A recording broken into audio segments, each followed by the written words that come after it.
خلي بالك انت ممكن تتهاون بيها، يعني ممكن تحسها حاجه بسيطه خالص، بس صدقني لما اجي اعمل هنا باب، الباب دوت تسكيكه هيقابلك فيه مشاكل، وممكن تقعد تلف حوالين نفسك وما تعرفش المشكله فين.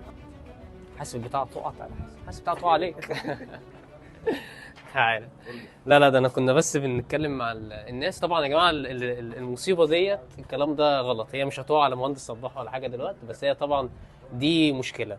خلينا اتكلم معاك النهارده في موضوع عتب الفتحات بشكل عام، سواء باب او شباك. عتب الفتحات ديت انت بتحسبه بحاجتين. اول حاجه انا محتاج اعرف، انا محتاج اغطس جوه الفتحه نفسها يمين وشمال مسافه قد ايه، ومحتاج اعرف التخانه ديت المفروض تبقى قد ايه. طبعا المشكله دي حصلت بسبب موضوع التخانه والتسليح اللي موجود جوه. ده عيوب العتب الجاهز، وده اللي بتكلم فيه مع المهندسين، ان المفروض العتب لو هتجيبه جاهز لازم يكون من مصدر انت واثق فيه، لان في ناس كتير ما بتحطش سيخ حديد جوه، وفي ناس بتحط سيخ واحد، وده غلط خالص، الكلام ده ما ينفعش.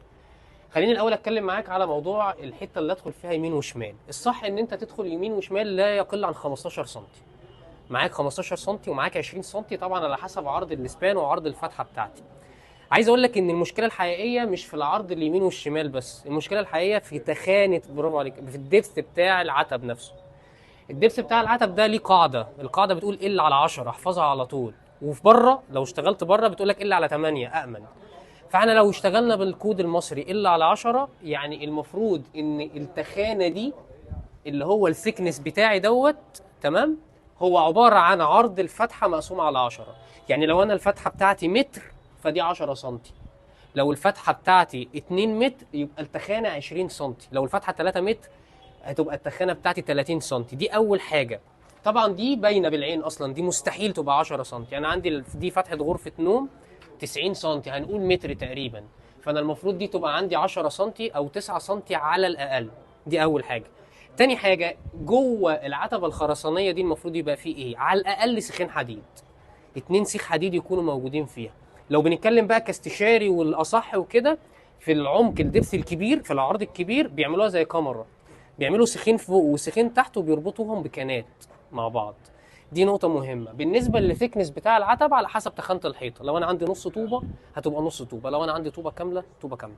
خلي بالك أنت ممكن تتهاون بيها، يعني ممكن تحسها حاجة بسيطة خالص، بس صدقني لما أجي أعمل هنا باب، الباب دوت تسكيكه هيقابلك فيه مشاكل، وممكن تقعد تلف حوالين نفسك وما تعرفش المشكلة فين.